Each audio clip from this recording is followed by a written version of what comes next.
ginagawa mo dito? Akong dapat magtanong sa'yo niyan. Di ba dapat nasa eskwelahan ka? Kaya ka ba tutulak doon? Alam mo ba naloko ka dyan, Subal? Hanggang paglaki mo, maloloko ka dyan. Hanggang magkaanak ka na, hanggang magkaasawa ka na.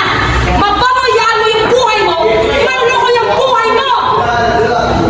Huwag mo siya sinisigawan! Di ko kinakausap ko! Ikaw din naman, ginagawa mong gusto mo.